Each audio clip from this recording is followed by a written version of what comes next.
Aibo.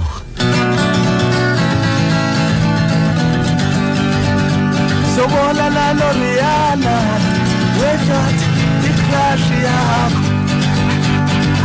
Nawe.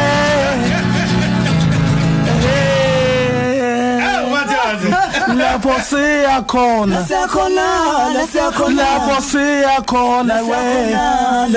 Lapho siyakhona.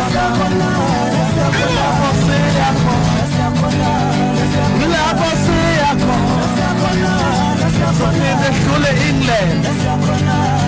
siyoshaya izigidi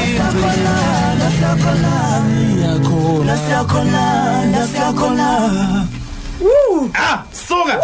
hey mata niyobonana no Rihanna crush yami kodwa mkhize umjayeli Rihanna ngithenje awu futhi ngifuna ukumletha la kuwena mfowethu uyaphila kodwa ngaphila ngibingelele okhosini umbuzeni lo wamkhize ngiphinde ngibingelele nawe sisi uzimdola ongiculela kahle wachaza ile ngoma oyicula la hamba khona no Debra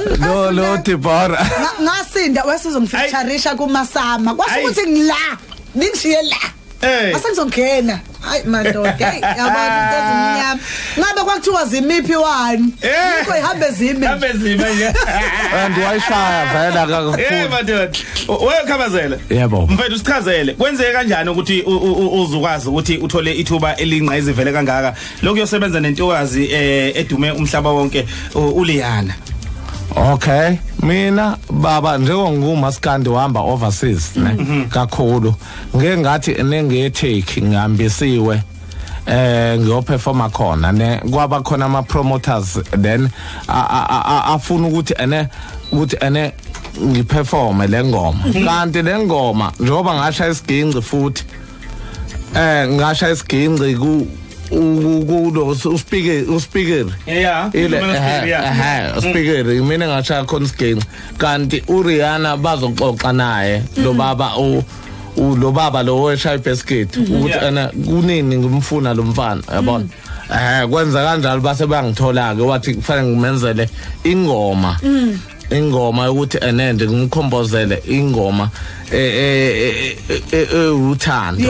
yothando ngoba yena uthi yena uyicrush yami ave ngithanda ngiyabona angikwazi yena kokusho yena okay alright so zafika wena lezi ndaba zafika kanjani enhlizweni yakho uzwa mfowethu ukuthi cha nakho intokazi ithi woza nisebenze? Mina ngajabula kakhulu uBhutshata ngajabula kakhulu ngoba and khona enye into engifuna ukuyigqugquzela komaskandi ukuthi asiqhuquzele ukulwa ngifuna ukuthi wonke umuntu ephesheya angina inhliziyo embi ne ngifuna ephesheya akekho umuntu umaskandi ozokhuluma ukuthi uwetshata ekuthuka uyabona uzothini lapha mawungena khona ukuthi uqhuquzela shothi ukulwa uyayibona so ngicabanga ukuthi mina ngomaskandi bonke ngiyafuna ukuthi befike sambe sonke ngoba akuphelele lokho mina ngisaya England manje ngiyokwenzela ingoma yabantu abakhubazekile England UK yabona babhalile yonke into ngiyokwenza yona uyabona then engakusho ngicela ukubonga ubaba wami ne wangizalayo noma wami uManzinga noShiblika noSimemane ngiphethe umfana omncane ofikile uzofika industry then nangu Masoka Novalo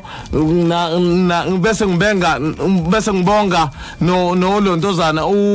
ubaba lo sonta Kuphi? Noma phela nginokholo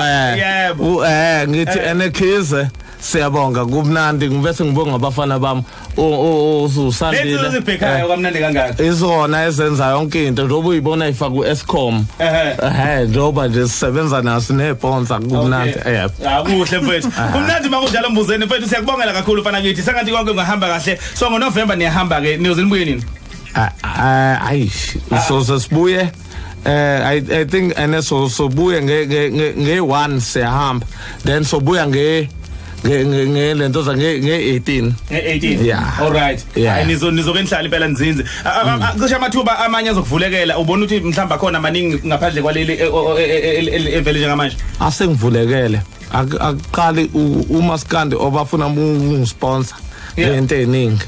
ukuthi ngeze ngiqopha umlando phela kuyaqala ukuthi ane uMaskandi eyocelwe intombazana ne leyo into efana ikhuluma yebo wonke nomongameli bangifonela manje ibambe ngakho yebo ngizoba nje nemali eningi nje kakhulu uqalile ngoma usuqalile yazi uzothini uzovela ngithi nje Rihanna ngiyakthanda Rihanna ngiyakthanda Rihanna ngiyakthanda Rihanna ngithi Rihanna ngiyakthanda angicela ukubonga nonene no Ray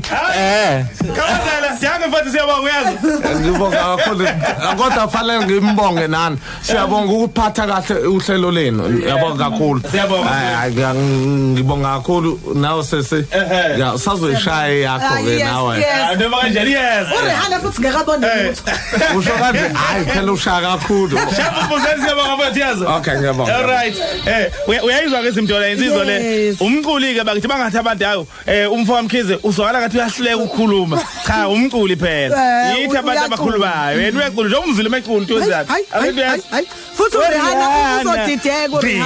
uRihanna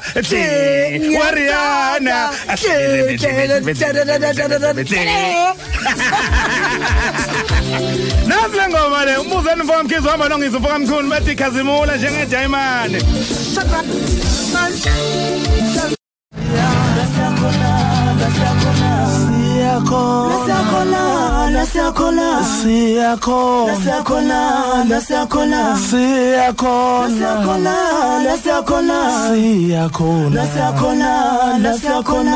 Aibo